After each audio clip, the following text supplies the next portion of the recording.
Às vezes nós não observamos influências que estão recebendo os nossos filhos. Mas eu achei interessante essa postagem aqui. Vocês vão ter que ler, tá?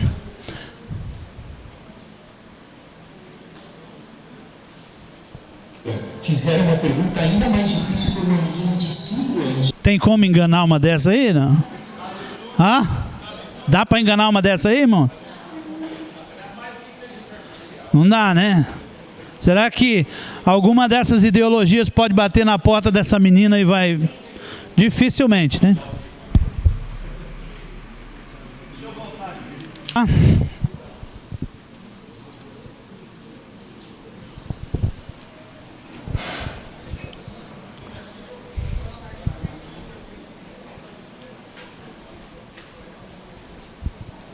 Então, irmãos, quanto à autoria do livro aí, não existe nada, nenhuma evidência precisa sobre a autoria, mas existe uma provável sugestão que tenha sido Samuel, ou que talvez através da função que ele exercia, ele tenha compilado o livro. E aí, segundo a busca, o escritor do livro dos Juízes, ele usou o material que ele encontrou, que foi deixado pelos juízes anteriores, que registraram no tempo de governo deles. Data do livro. Nós temos aqui que Jefté viveu no final do período. Nos fala de uma duração de cerca de 300 anos. Esta provavelmente é a data mais correta, que seria então de 1400 a 1100 a.C. O livro deve ter sido escrito no final desse período, portanto em 1100 ali para cá, para baixo, 1400 a 1100. Então, dentro do esboço, nós vamos falar da morte de Josué, o estabelecimento dos juízes, do capítulo 1 ao 3, algumas atividades dos 13 juízes, incidentes que ilustram confusão em Israel. Aí nós temos um cronograma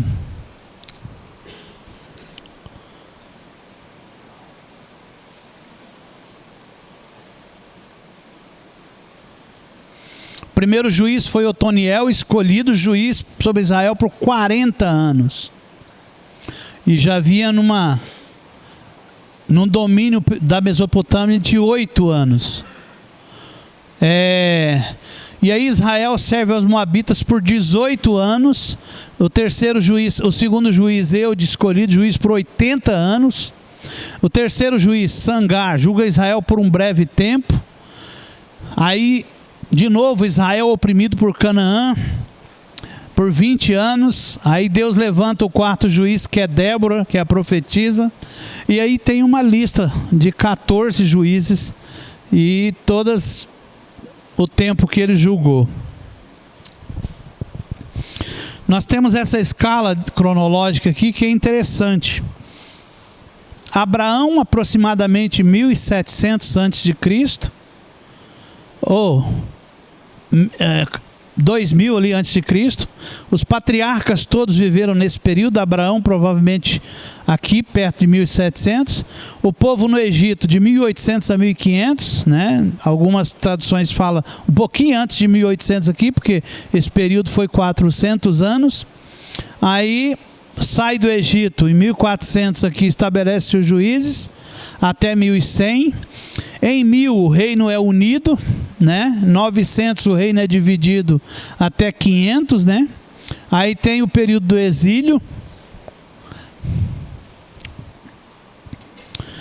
Aqui Abraão, o êxodo, a conquista de Josué, Saul, Davi, o reino é unido em Davi, Salomão, o exílio.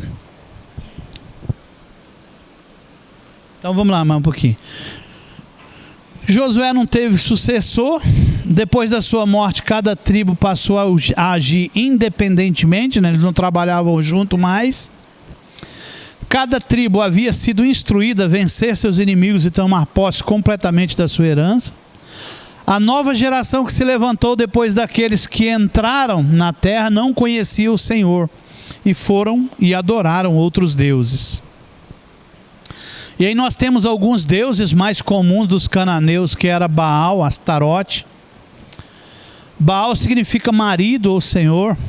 A palavra Baal em si mesmo não tinha um mau sentido, a não ser quando estava associado com as divindades cananeias. Astarote ali era a deusa da fertilidade. 1 Reis capítulo 11, versículo 5. Seu culto era repleto de orgias sexuais e perversões morais. Os postes ídolos eram totens sagrados. É interessante que a gente vai ver essa prática, né, desses deuses no próprio sacerdócio elegido por esses deuses, né? As sacerdotisas de Astarote, Diana, por exemplo, quando elas engravidavam no ofício de sacerdotisa, né, porque participavam das orgias sexuais, os sacerdotes estavam lá para fazer essa. Então, e elas engravidavam, os fetos eram tirados e jogados fora, né? Então você já vê que essa ideologia de aborto, de assassinato de bebês, é uma ideologia que vem atrelada à cultura dessas divindades, né? Você viu agora, por exemplo, o Hamas degolando crianças, né? Então você vê que quem mata criança geralmente está atrelado ao paganismo, ao satanismo. Por exemplo, a gente vê essa prática também quando Moisés se manifesta. O reino espiritual sabe que um libertador foi levantado. A ordem do faraó foi: mate crianças de 2 anos para... Quando que isso aconteceu de novo? Herodes. Quando fica sabendo que o novo rei nasceu, vamos matar as crianças também, que aí a gente elimina esse rei junto. E agora estão tentando fazer no Brasil através de projeto de lei, né? O Brasil tem uma cara mais legal, né? Os discursos são até, parece que, de saúde pública, né? Mas a gente sabe quem está por trás de tudo isso. Paganismo, satanismo, né? Os inimigos de Deus que se levantam. Eu vi aquele deputado lá, o Nicolas, nosso irmão lá, levando uma criança... Como é que fala sem cérebro? Anencefálica. Anencefálica, né? E o pai, feliz com aquela criança, com algumas expressões de afeto, né? E o Nicolas dizendo que se aquele pai tivesse interrompido, nós não teríamos conhecido aquela menina. Para muitos, aquela criança é um incômodo, né? Eu estava uma vez na ACD com meu filho e tinha um casal com um filho com paralisia cerebral, mas ele ficava constantemente com a boca aberta fazendo alguns ruídos. Você olhava na cara da mãe, ela odiava aquela criança. E eu olhava para o pai, um cara novinho, apaixonado por aquele filho, com uma troca de afeto, porque nós vemos normalmente isso em mães, né? A afetividade mais aflorada. Mas me chamou a atenção a questão da paternidade daquele rapaz, né? Provavelmente a paternidade daquela mãe não era bem resolvida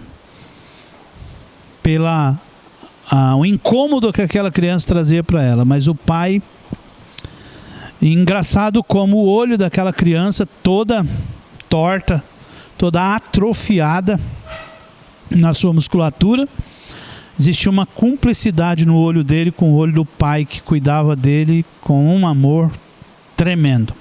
Então, e a gente vê essa discussão agora no nosso parlamento brasileiro, né?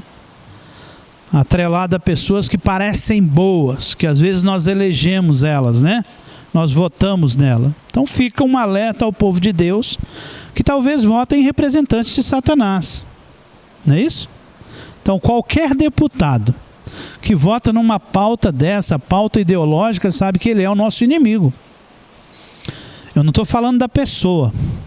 Estou falando que ele está representando o inimigo das nossas almas. Nós temos que cuidar disso como povo de Deus. Mas às vezes nós fazemos até aliança com essas pessoas, né? Não é isso? Alianças sólidas com essas pessoas. Então, é muito perigoso para nós.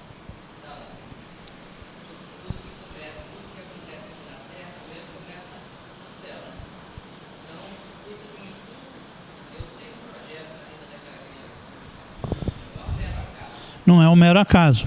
Então, o que eu posso aprender com isso? Eu não sei, né, gente? O que eu posso aprender com isso? Não existe acaso, né? Eu sei que o pecado, ele trouxe muitas degenerações. Muitas mesmo. E a única pessoa, quem pode resolver o problema do pecado são os filhos de Deus. Não é isso? Então todos vocês são testemunhas que o pecado ele só perdeu força na minha vida, ele só perde força na vida das pessoas quando essas pessoas têm um encontro com o Senhor, né? A única forma de restaurar é a luta contra o pecado. É igual eu falei ontem, né? Sobre casamento. Uma das ênfases do livro de Josué também foi sobre casamento. Aliança mista, né? E às vezes as pessoas não glorificam o Senhor com o seu casamento. Às vezes o casamento de muitos irmãos não é um motivo de satisfação para Deus. Existem casamentos que destroem o legado dos filhos, que embotam a visão dos filhos em relação ao Senhor, né? Muitos filhos que se perguntarem para eles se eles casariam com uma mulher igual a mãe deles, falam, Deus me livre. Muitas moças que se perguntarem também se casaria com um homem igual ao seu pai, capaz, é louca. Estava fazendo uma entrevista com um rapaz essa semana lá em Campo Novo.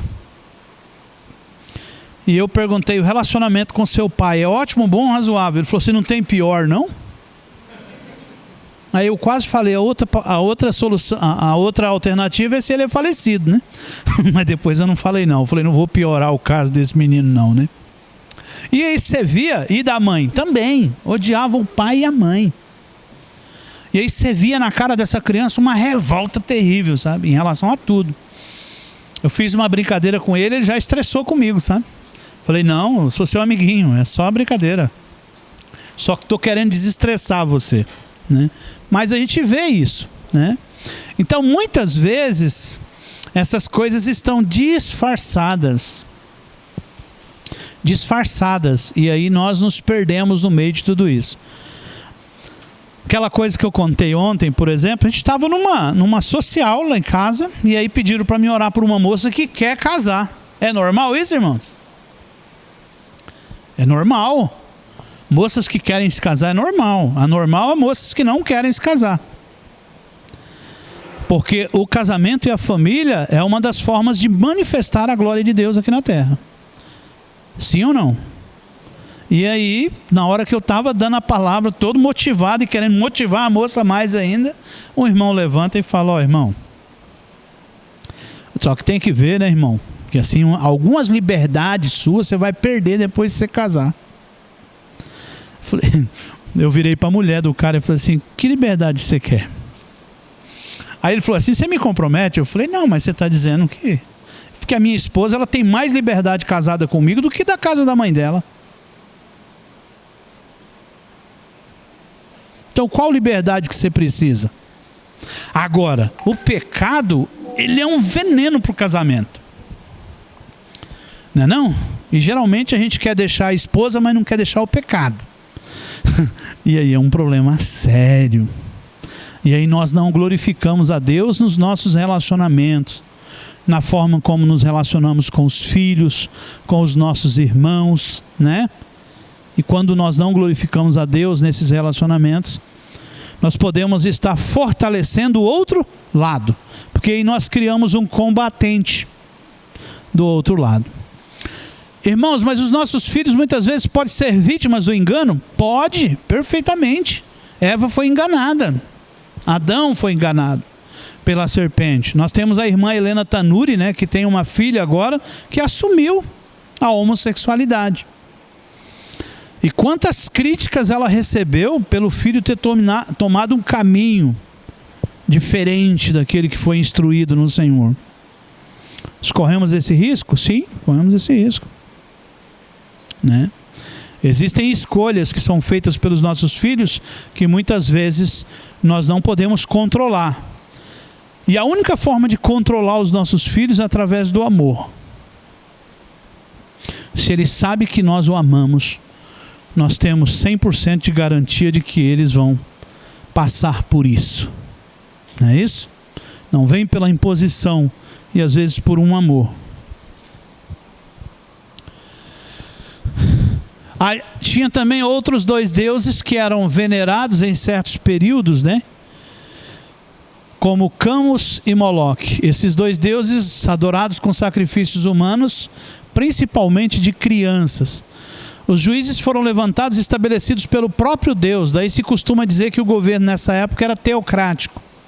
O fato, porém, é que o povo não estava muito preocupado com Deus, né? O povo queria era fazer aquilo que eles queriam de qualquer jeito, né? Mas quando a gente vê a morte daqueles 40 bebês, crianças chegadas na coisa, lá no Hamas, a gente entende que mensagem eles querem dizer para o mundo. Olha, nós representamos as trevas, não é isso?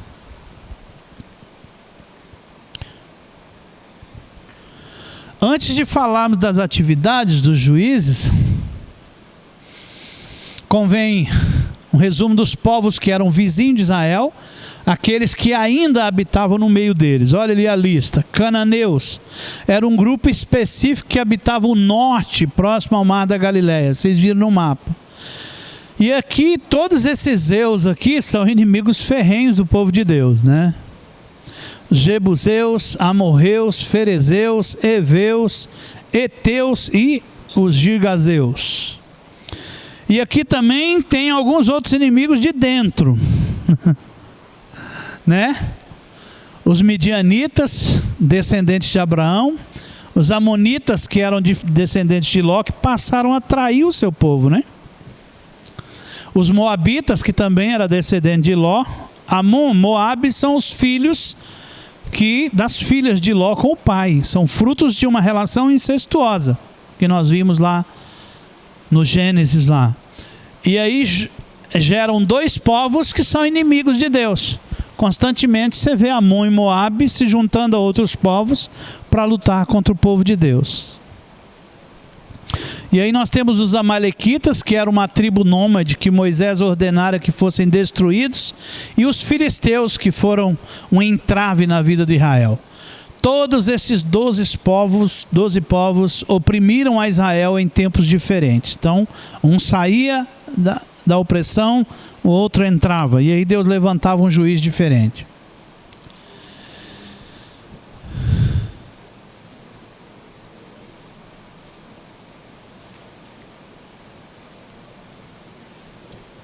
Então, o livro, para ficar fácil, nós dividimos em 7 sessões aqui.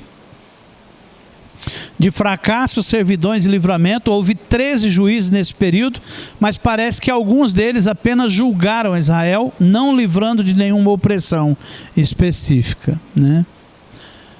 Primeira opressão: os filhos de Israel se esqueceram do Senhor e foram servir a Baalins, postes ídolos.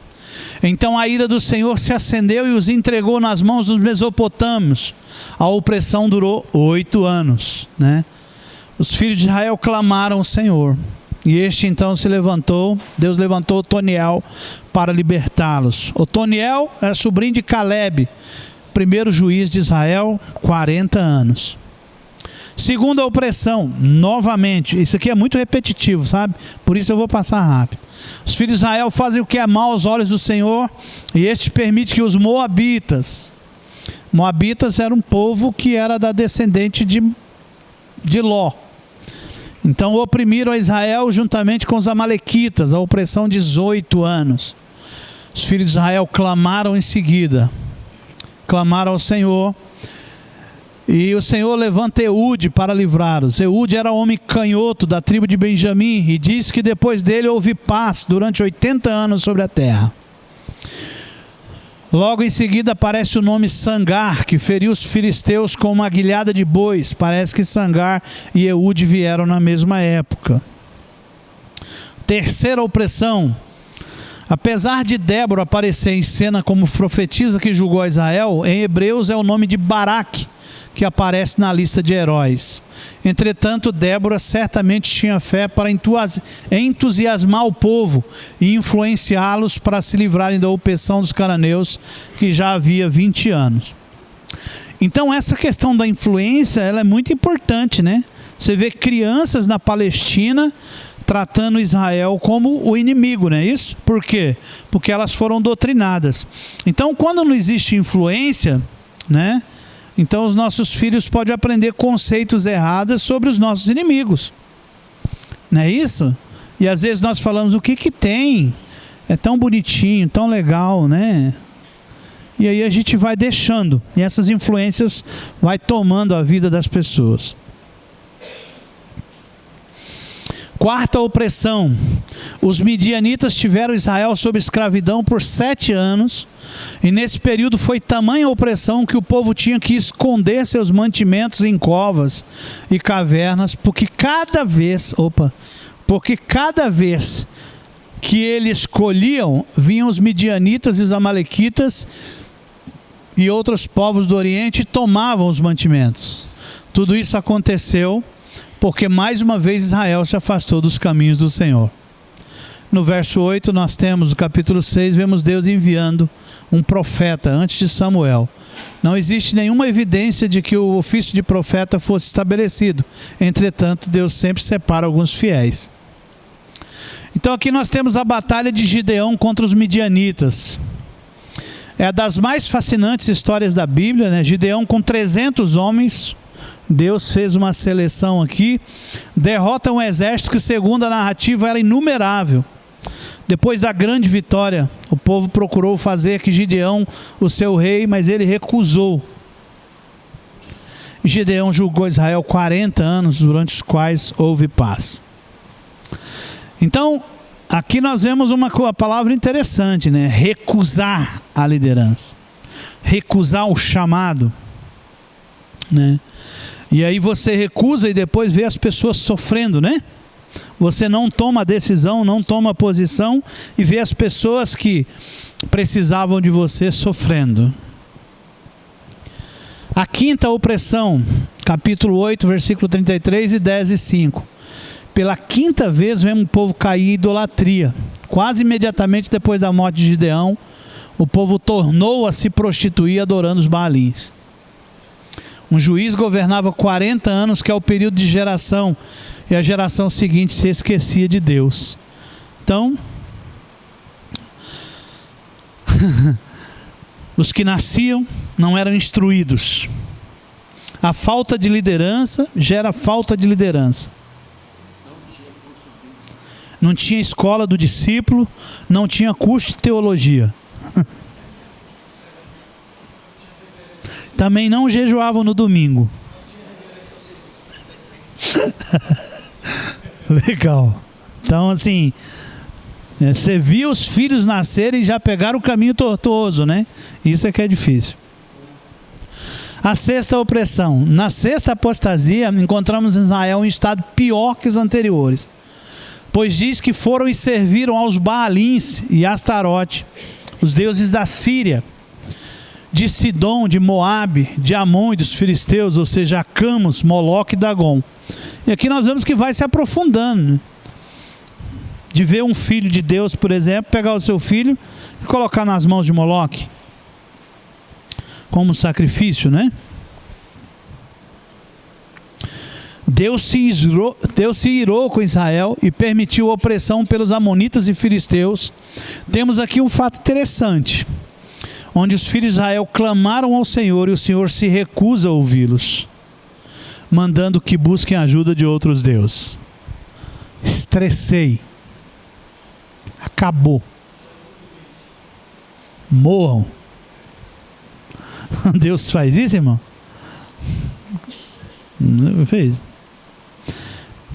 Então, assim, às vezes, nós, por distância de Deus, nós esquecemos da pessoalidade dele, né? Não é isso? Deus é muito pessoal. Pessoal mesmo. Você quer ver um livro que eu aconselho hoje, depois que eu já passei umas 2 vezes por esse livro, que é o livro de Cântico dos Cânticos. Ele revela essa questão da intimidade de uma pessoa como noiva diante do Senhor. Eu falei sobre isso ontem. Porque muitas vezes a nossa relação, por ser às vezes impessoal com Deus, nós também perdemos a intimidade. Porque nós somos seres sensitivos e vivemos no mundo material. E tudo aquilo que é metafísico é difícil para nós. Aquilo que não tem uma forma, nós não podemos ver, é muito complexo para nós, né? E muitas vezes a nossa fé não consegue materializar o nosso Deus. E como não consegue materializar o nosso Deus, nós temos dificuldade de ver a glória de Deus, né, Adriana? Então essa pergunta, quando faz, você viu a glória de Deus, Irani? Ele vai dizer, vi, mas não viu a fumaça. Você viu a fumaça? Não viu. Mas muitos viram fumaça. E eu não vou questionar a fé do irmão que viu fumaça. Mas eu já tive com alguns irmãos tão empolgados que durante o momento das vigílias, ministração, pessoas caindo no poder de Deus, alegria temendo, confissão de pecado, aquela manifestação onde no auditório existe uma presença intensa do Senhor. E ele ficava com uma câmera tirando foto. E ele tinha o poder de criativo na mente dele de interpretar, ó, a mão do Senhor, essa nuvem parece com a mão. Essa empolgação também é perigosa. De eu querer ver uma manifestação física do Senhor. Perigosa. Então, eu nunca vi isso, nunca apareceu anjo para mim, né? Mas tem gente que aparece, né?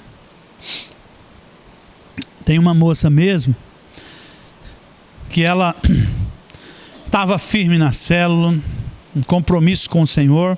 De repente ela conhece o marido dos sonhos. E o cara ateísta declarado. Ele foi numa reunião fazer um monte de pergunta doida para mim. E aí eu já repreendi ele no meio da reunião. Falei, se uma hora a gente conversa sobre esse assunto não tem nada a ver com o nosso, né? Com aquilo que nós estamos fazendo aqui, né? Que é cultuando o nosso Deus. A hora você vem aí e a gente conversa sobre esse assunto. E aí, um belo dia, diz ela que estava dentro do quarto dela e diz que Jesus se manifestou lá de branco.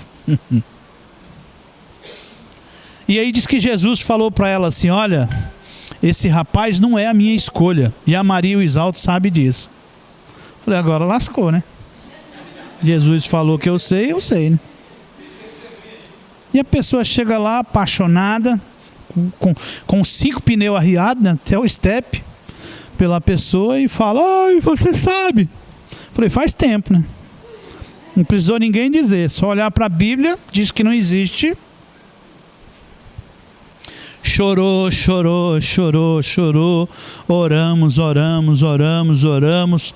3 meses depois eu recebo uma mensagem de texto, Exalto, você é uma pessoa muito importante para mim, eu aprendi muito com você, mas eu vou seguir meu coração? E aí eu pensei assim, não valeu nada Jesus aparecer de branco lá para essa pessoa. Valeu nada. Então é muito perigoso isso. Porque a fé é essa convicção que se materializa no imaterial. Não é isso? Essa construção que eu faço a partir daquilo que o Espírito produz em mim. E eu não preciso de uma imagem para ver isso. De saber que o Senhor é real. Que eu posso contemplá-lo na vida dos irmãos. Que eu posso ver Ele curando. Que eu posso ver Ele convencendo pessoas de conceitos mundanos, trazendo para a presença de Deus. Isso fascina a nossa vida. Então, a minha fé me permite enxergar essa glória toda. Assim como me permite enxergar uma natureza controlada pelo Senhor. Não é isso? Mas aqui nós vemos um Deus que se ira contra essas pessoas. Diz, não vou resolver mais o problema de vocês não. Pecam e depois vem o problema. E tinha um rapaz que faz discipulado comigo, e ele tem um problema que, assim, a maioria dos jovens já passaram por isso, os que não passaram foram preservados pelo Senhor, que é, cara, a sexualidade, né?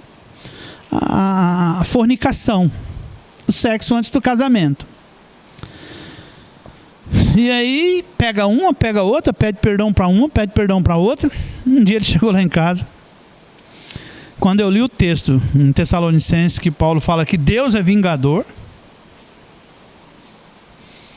para quem pratica isso, ele se assustou.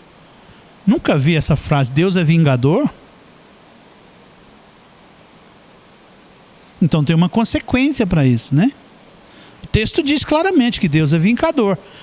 O apóstolo elenca todas essas práticas sexuais ilícitas e coloca que Deus é vingador daqueles que... Não é isso?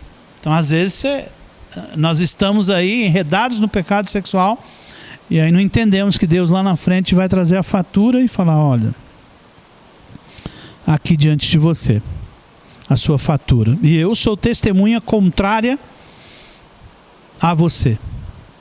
Então, nós precisamos nos preocupar com essas coisas. Sétima opressão. Novamente os filhos de Israel tornaram a fazer o mal aos olhos de Deus e ele entrega ele por 40 anos na mão dos filisteus. Aqui temos a história de Sansão, que foi escolhido por Deus e era um nazireu, fez o voto do nazireado. Então naquele tempo nós não tínhamos uma guerra ideológica ou pela internet, era no braço mesmo. Sansão era dotado de uma força descomunal, né? O cara matou muita gente. Então ele matou mais no dia da morte dele do que em toda a sua época de guerreiro, né? Então, apesar das coisas estranháveis na vida de homens como Baraque, Gideão, Jefté e Sansão, eles são mencionados como heróis da fé em Hebreus, né? E aí, irmãos, esse livro vai chegando no fim, e aí, quando a gente vê pecados muito parecidos com o mundo no meio do povo de Deus, nós podemos identificar o quê? Decadência, né? O irmão Irani é da época que declarava alguém ímpio perante a congregação, não é, Irani? Paulo também era dessa época, né? Não, o Paulo apóstolo. Mas o Paulão também é dessa linhagem. Paulão é meio calvinista, que buscava as prostitutas do domingo no chicote para vir para a escola bíblica. Né? Então, eu lembro de um dia que tinha um rapaz que tinha muito problema com isso. O irmão Irani ligou para mim e falou: Exalto, vai lá e mostra para todo mundo quem é esse rapaz, já que ele é seu discípulo. E eu falei, meu Deus, liguei pro cara e falei, fulano, ó, eu tenho uma missão hoje para fazer e eu gostaria que você estivesse presente para ouvir a sua sentença. E aí? Mas ele não foi.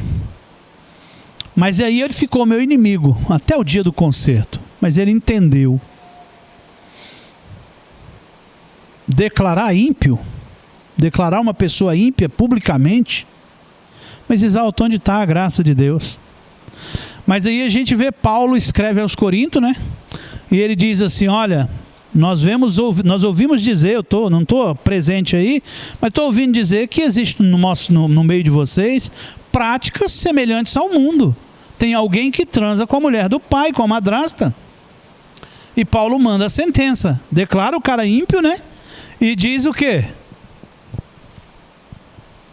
Declara morte sobre ele para que a alma seja salva no dia do juízo. Lá na frente, quando você continua estudando, parece que os irmãos pegaram birra desse cara e jogaram ele fora. E Paulo exorta dizendo, ó, já passou a exortação, hein? Acolhe o irmão em amor. Ele já entendeu o recado. Essa experiência de falar para uma pessoa que ele está beirando a impiedade é importante. Não é isso? As pessoas que me exortaram duramente diante de situações pecaminosas são pessoas que têm um alto valor para mim. Porque se tem alguém, líder, que passa a mão na sua cabeça, esse líder é perigoso na sua vida. Ande com quem tenha coragem de cortar na vara, de te exortar mesmo, de colocar o dedo na sua cara e dizer, por amor, eu quero dizer para você que você está fazendo errado. Então aqui nós temos dois duas coisas interessantes: a confusão religiosa de Dan, da tribo de Dan, dos danitas, e o ato vergonhoso dos benjamitas. O território atribuído aos danitas, incluía a planície dos filisteus, a qual não puderam conquistar, exprimida pela falta de espaço. Uma parte da tribo, com um ídolo furtado, migrou para o norte e fixou-se nas cabeceiras do Jordão. Então os caras foram lá, na casa de adoração dos deuses estranhos, e roubaram um ídolo. O ídolo foi roubado da casa de um certo homem chamado Mica, que fizeram para si uma casa de ídolos e colocaram um levita mercenário para ser seu sacerdote. Então Mica construiu essa casa de ídolos e foi lá em Israel e falou: rapaz, Israel tem tantos bons ministros da palavra, né? Vamos escolher um para fazer o culto lá para nós, né? E aí escolheu um levita. Dá para comprar levita, irmão? Dá para comprar pastor? Não, se você tiver dinheiro, você compra hoje, né? Comprar. E aí, para ser o sacerdote, para cuidar do culto aos deuses ali, né? Os danitas roubaram o ídolo e fizeram do levita seu sacerdote, mesmo depois que conseguiram conquistar as cabeceiras do Jordão. Olha só, agora vem os benjamitas. Os benjamitas da cidade de Gibeá cometeram um terrível pecado semelhante ao pecado de Sodoma e Gomorra. Quando um levita que passava na cidade teve que entregar sua concubina para ser abusada sexualmente, para ele mesmo não perder sua própria vida. Então esse homem viajava e parou na terra dos benjamitas. E aí, ou morre, ou dá sua concubina para a gente abusar sexualmente dela. É possível o crente estuprar? Que o povo de Deus agora estuprando, né? Estuprando, comprando ídolo, roubando ídolo, comprando sacerdócio, né? Tudo isso. O ato provocou. Então, o que esse cara fez? O dono dessa prostituta, ele fez um ato de coragem, né? Diz que ele esquartejou essa mulher, né, irmã Irani? E enviou uma parte dessa concubina para cada tribo de Israel, dizendo: olha o que os irmãos de vocês fizeram. Foi assim, né? Já imaginou? Ao que a igreja lá fez, né? Ao que os irmãos lá fizeram. E o ato provocou uma indignação muito grande no meio dos irmãos das demais tribos que planejaram contra Benjamim, o que resultou no quase desaparecimento da tribo, sobrando só 600 homens dessa tribo, porque os irmãos se reuniram para matar, porque essa prática não é normal no meio do povo de Deus. Então agora o povo que era do Senhor, que viu todos os milagres do Senhor, agora roubava ídolo, subornava o sacerdócio, que mais? Estuprava, né? Não tinha respeito pela mulher dos outros, fazendo todas essas coisas. Então Benjamim já era uma das menores tribos e depois desse incidente tornou-se extremamente pequena em relação ao restante de Israel. Então o livro de Juízes termina com uma cláusula final. Naquele tempo, naqueles dias, não havia rei em Israel. E cada um fazia aquilo que melhor lhe parecia. Fazia o que melhor lhe parecia aos seus olhos. Então o livro termina do mesmo jeito, não é isso? E parece que vai despencando mais ainda na questão da moral e da ética, né? Se tornando cada dia pior. Então hoje que nós vemos ações como essa, nós não nos espantamos muito, né? Na sociedade. Mas ainda no meio do povo de Deus, é espantoso ver isso, né? As pessoas que foram criadas debaixo do ensinamento de um Deus tão poderoso, né? E daí essas ações deviam ser julgadas pelos irmãos. E aí Deus tinha que levantar um ídolo.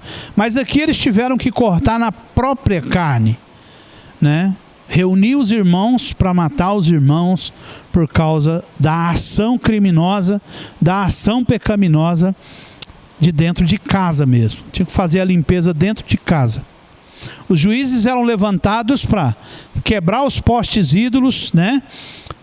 diminuir a força dos opressores, né? E determinar que houvesse paz em Israel. Aqui, Deus levanta um juízo entre os irmãos para matar dentro da própria família. Mas chega de tragédia, né? Acho que agora, no fim da nossa aula, nós vamos falar de amor. A história de amor agora é melhor, né? Porque nós vamos para o livro de Ruth. Ela é filha de quem? De uma moabita chamada... Muito bem. E nessa mulher que era uma moabita, existe uma aliança tão poderosa com Noemi, que é inspiradora, né?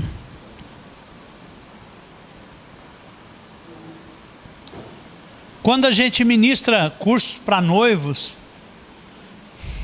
ou preparatório para quem vai casar, uma das áreas que a gente trata são os laços de alma. O que é um laço de alma? É uma aliança que eu faço com outra pessoa. Então, um laço de alma é onde a minha vontade, as minhas emoções, tudo que eu tenho é envolvido numa aliança. Às vezes, quando você vê um cara sentado num boteco, bem chumbadão, com a cerveja em cima da mesa, com o pensamento longe, será que ele está pensando em quê? Ouvindo finada Marília Mendonça? Ou essas músicas bem brega que tem por aí? Com a cara de saudosismo, é porque talvez ele esteja lembrando de um laço de alma que aprisionou ele lá no passado. Eu lembro que às vezes você conversa com esses homens que às vezes estão na rua em situação de vulnerabilidade, e geralmente foi uma decepção amorosa, e que até hoje os fere através do laço de alma. Os laços de alma, eles podem ser santos ou serem profanos. Os laços de alma profanos produzem destruição. Os laços de alma santa produzem vida. Olha que laço poderoso, Davi e Jonatas, né? Um laço para a posteridade. Outro laço de alma poderoso, Noemi, Ruth, inspiração para o mundo. Até hoje, a história de vida de Ruth inspira mulheres a serem corajosas. Não é isso? Então os laços de alma são importantes, né? Então todas as vezes que eu me relaciono com uma pessoa, a minha alma é enlaçada com ela. Então muitas vezes não é necessário ter uma relação sexual para ter um laço de alma, mas toda relação sexual é um laço de alma. Toda relação. Por isso a pessoa lembra muito da primeira vez, né? Aquilo fica escrito na alma dela. O processo de libertação de laços de alma é um processo muito doloroso. Eu lembro de um caso que essa lição foi ministrada e o rapaz chegou em casa e o rapaz foi procurar o endereço de uma ex, porque a palavra trouxe alguma culpa. E no outro dia a noiva dele foi lá e descobriu no histórico que ele tinha pesquisado a ex. E romperam o relacionamento e ele ficou desesperado porque ele amava essa moça. E ele tentando explicar que ele tinha buscado o endereço eletrônico da outra para resolver algo do passado. Mas muitas vezes, pessoas que se casam com uma pessoa, mas com a alma presa em outra. Tinha uma moça numa célula minha que ela era apaixonada por um ex-namorado. Sofria por essa pessoa. Todas as vezes que falava, e ela tinha dificuldade de se relacionar com outras pessoas por causa desse amor encravado no coração, desse laço de alma. E um dia eu falei muito sério com ela. Falei, abre mão disso. Pede perdão ao Senhor. Né? Arrependa-se disso. Essa pessoa não é sua mais. Ela já se casou. E outra coisa, eu como pai, se eu tivesse um filho, eu jamais entregaria ele a uma pessoa que tem outro no coração. Então o Senhor não vai te dar ninguém enquanto seu coração estiver ocupado por outra pessoa. Então o Senhor nos chamou para ser livres. Por isso o nosso coração é um lugar que tem que ter libertação. Então nós podemos ter laços de almas, às vezes com os traumas da nossa infância. Não é isso? A nossa alma pode estar amarrada nos traumas. E só Jesus para libertar uma alma aprisionada. Então é muito comum também pessoas virem para o Evangelho e ter dificuldade de libertação, ainda serem presas a áreas do passado. E a cura é, quanto mais eu me entrego ao Senhor, mais eu produzo libertação. E aqui é o voto desse laço poderoso entre Ruth e Noemi. Então, quando Noemi fala, ó, vai embora, meu filho morreu, acabou. Aí Ruth diz o quê? Não me inste ou não insista para que te abandone. E deixe de te, não insiste para que te abandone e deixe de seguir-te. Porque onde quer que tu fores, irei eu. E onde quer que pousares, ali pousarei eu. O teu povo é o meu povo. O teu Deus é o meu Deus. Onde quer que morreres, morrerei eu. E ali serei sepultada. Faça-me assim o Senhor, e outro tanto, se outra coisa que não seja a morte me separar de ti. Então, esse é o voto que Ruth faz com a sua sogra. Tá vendo aí, gente? Tem sogra boa. Viu? A Bíblia é poderosa. Tem sogra boa.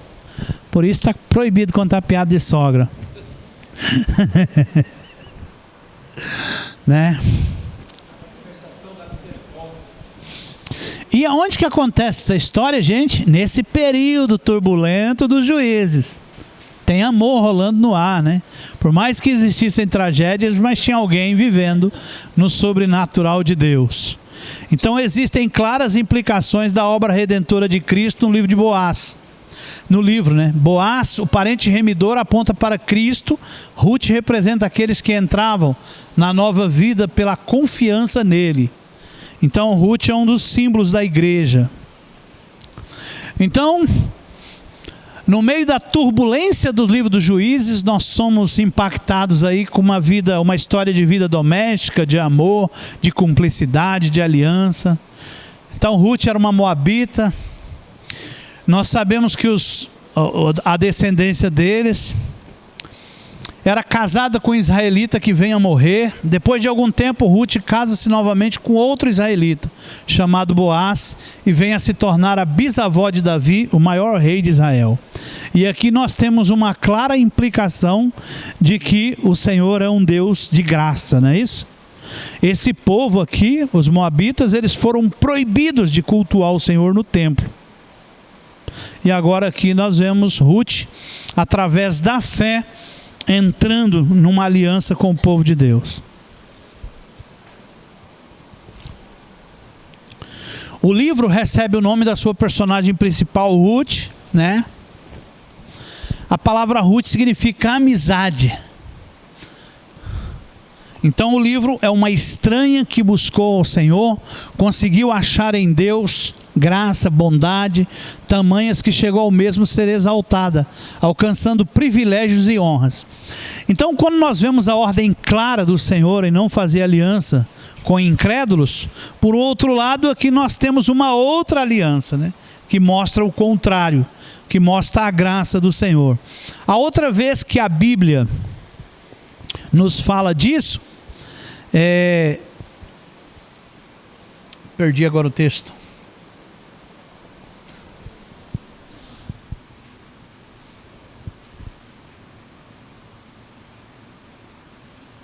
Os filhos e dá aos cães. E essa moça diz ao Senhor o quê? Senhor, mas até os cães comem da mesa dos seus senhores. E Jesus disse: não tem encontrado fé daquele tamanho em Israel. Então, irmãos, é possível um incrédulo ter acesso às promessas de Deus? Com certeza. Isso aqui contradiz o que nós dissemos em relação à aliança com o estrangeiro. É o risco que se corre, né? Com a aliança com o estranho. Então nós precisamos cuidar disso, com quem nós fazemos as nossas alianças. Então não sabemos quem é o autor, né? A gente só sabe que ela viveu nesse período, né? Outra coisa interessante é que pode-se dizer que os juízes faziam parte do passado, e a forma como se fala de Davi dá-nos a entender que o autor conheceu o reinado de Davi. quando o autor escreveu. Então essas considerações nos levam a crer que o livro foi escrito durante o reinado de Davi.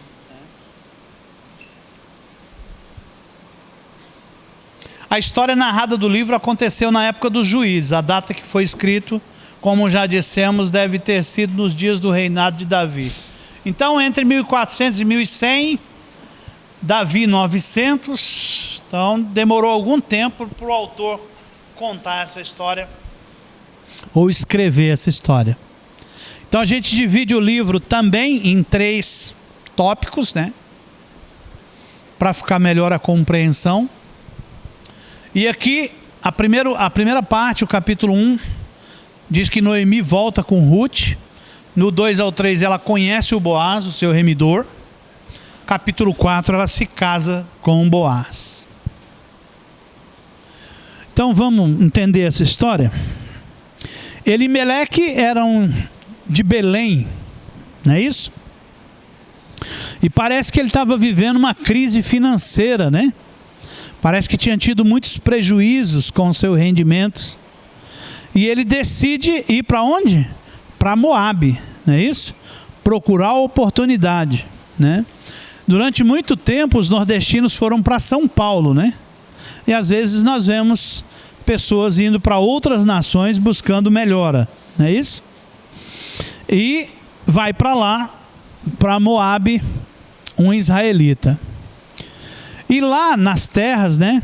O que revela isso para nós?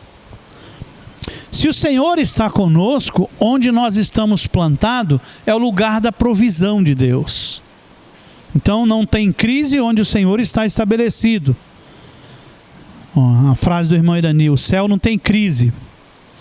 Parece que a incredulidade de Elimeleque o levam para a terra de Moabe, buscando oportunidade. E lá Elimeleque e os filhos morreram, ficando Noemi, a sua esposa, e as suas noras, Ruth e Orfa. Quando Noemi fala para as duas: olha, vocês são novas, né? Os meus filhos, que eram o marido de vocês, morreram. Meu marido morreu, eu fiquei sozinho nessa terra.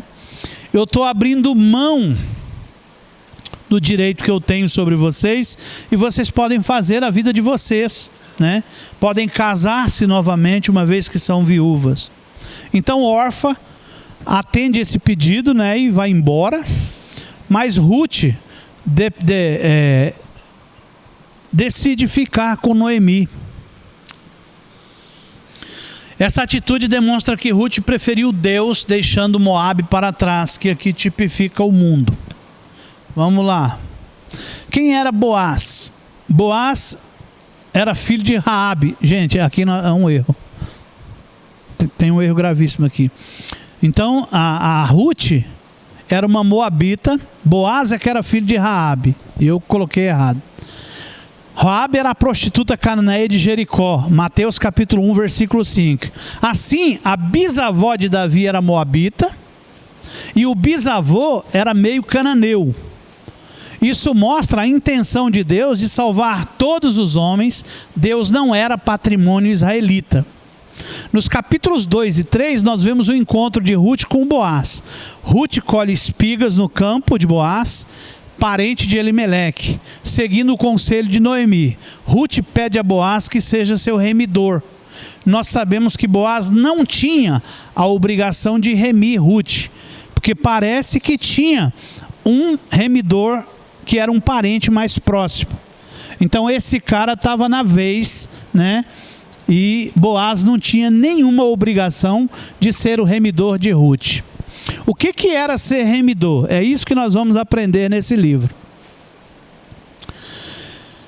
Então nós não podemos esquecer aqui do fato de ela não pertencer ao povo de Israel. Isso nos faz pensar ainda mais no fato de que Jesus nos redimiu, não por obrigação, mas por bondade e amor. Então, quando alguém se casava com uma pessoa, com uma moça, e essa pessoa morria, o parente mais próximo tinha a obrigação de ficar com os bens e ser responsável pelas dívidas dessa pessoa. Aqui morre o filho de Elimeleque, que era casado com Ruth. E parece que existia um parente que era mais próximo do que Boaz. Mas parece que o coração de Ruth se encanta com Boaz, né? Boaz, o filho da Raabe, a meretriz. Em Deuteronômio 23:3, Deus proíbe que os moabitas entrassem na congregação de Israel, mas a atitude de Deus agradou a Deus e a sua atitude de confiança e fé no remidor. Agora nós temos uma moabita que podia perfeitamente entrar na congregação dos filhos de Deus por causa da sua atitude de fé. Então vamos lá. Segundo a lei do levirato, ou do parente remidor, lá em Deuteronômio 25 fala sobre essa lei, o parente mais próximo deveria suscitar descendência ao irmão que morresse. Então, se o irmão morresse, o outro deveria assumir o lugar daquele irmão, até gerar descendência. Ruth não tinha filhos, não é isso? Então, o parente mais próximo deveria suscitar descendência. Boaz é uma das grandes figuras de Cristo. Então nós podemos encontrar muitas correlações entre ele e o nosso Senhor Jesus, segundo a lei do levirato, a lei do remidor. Então alguns requisitos da lei do levirato era que o remidor tinha que ser parente próximo, né? O remidor tinha que estar disposto a resgatar, né? Era uma coisa voluntária, não é isso? Se ele não quisesse, passava para outro. O remidor tinha que ter recursos necessários para o resgate. De quanto é a dívida, não é isso? Ia lá e resgatava. O remidor deveria resgatar pessoas e propriedade que pertencesse àquela pessoa. Então aí a gente vê que Noemi já vai entrar no pacote de Ruth, né? E o remidor devia suscitar descendência ao seu parente, caso ele tivesse morrido sem filho. Então, para que isso? Para que o nome do falecido não desaparecesse da terra. Isso nos mostra a união de Cristo com a igreja. Vamos lá. A conclusão do livro. Nesse livro, nós podemos ver o cumprimento do propósito de Deus. Mesmo durante os terríveis dias dos juízes, Deus estava preservando a descendência do Messias, linhagem pela qual Jesus viria. A lealdade de Ruth e sua fé no Deus de Israel abriram-lhe as portas para entrar na descendência do maior rei de Israel. Deus abriu uma exceção na maldição de Deuteronômio por causa de sua misericórdia, que não rejeita aqueles que se chegam a ele em humildade. Vê como que Deus é misericordioso, né? Ele não podia, com o seu coração amoroso, rejeitar a busca, a petição, a entrega, né, dessa mulher, que decide, diante de todas as possibilidades da sua vida, agradar a Deus através de uma aliança com uma mulher que estava sofrendo.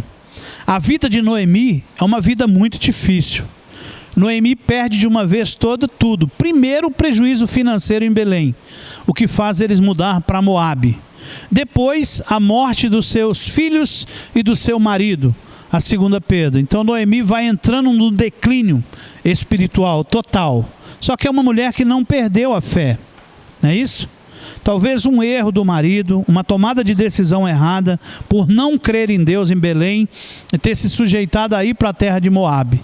E lá o Senhor estreitou mais ainda a aprovação em relação a Noemi, para que ela pudesse voltar para a sua terra de origem. Mas agora não volta sozinha, volta com Ruth. E também o Boaz, ele não tinha obrigação com a Ruth, ele tinha obrigação com Noemi, que era mais velha, né? Não é isso? Mas o filho de Noemi também era parente próximo. Então, parece que o coração de Boaz e o coração de Ruth se unem nesse propósito, né? No propósito de resgatar toda aquela descendência. Um aspecto interessante é que às vezes nós queremos depender tudo de Deus, né? Mas Noemi ensinava a Ruth a encantar Boaz. Boa.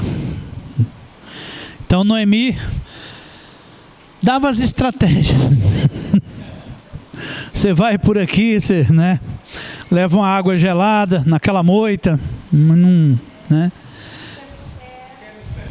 Esquenta os pezinhos dele. O que mais? E aí Boaz começou a fazer o quê? Falar para sua equipe, deixa ali um canto ali para elas, né? E ali foi estreitando de amor, isso mesmo, né? Ela podia ser uma pessoa interessante pela herança que tinha, né? Mas também devia ter muitas dívidas, né? E eu creio que essa lei do levirato, ela também podia ser um saco, né? Não, você vê o caso de Onã, né? Onã morre. Onã, acho que a cunhada devia não ser interessante, né? E diz que cada vez que ele tinha relação com ela, diz que ele jogava o esperma no chão, né? Para não cumprir a lei do levirato, para não ter filhos com essa mulher. Isso faz com que o Senhor mate ele, né? Ele está jogando descendência fora, né? E é um dos textos que se usa para fundamentar o pecado da masturbação, né? Justamente o pecado de Onã. E agora, gente, eu vou dar um trabalho para vocês, porque eu vou ficar com a parte intermediária porque nós temos que correr muito pelo número de aulas, né? Eu vou ficar com a parte intermediária dos livros. Nós vimos Josué, Juízes e Ruth hoje. Aqueles livros históricos ali, que é 1ª e 2ª Samuel, 1ª e 2ª Reis e 1ª e 2ª Crônica, eu vou fazer aqui na frente de forma expositiva, mas os outros nós vamos fazer um trabalho entre vocês, entendeu? Nós vamos fazer 3 grupos na sala. E eu gostaria que isso fosse organizado hoje para eu ter a lista, né? Para ter a lista dos grupos. Para quê? Para que depois o que está num grupo apresente trabalho no outro ou não apresente, né? Então aqui no dia da apresentação eu faço a chamada e o grupo faz a sua apresentação. Em que consiste o trabalho? Nos 3 últimos livros ali, ó. Esdras, Neemias e Esther, tá? Então o trabalho fica assim.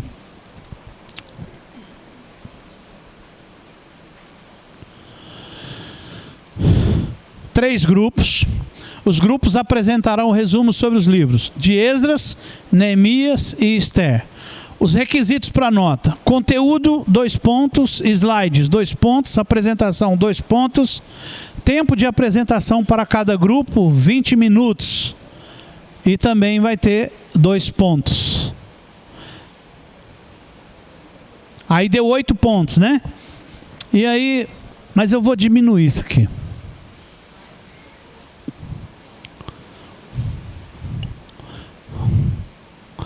Eu vou fazer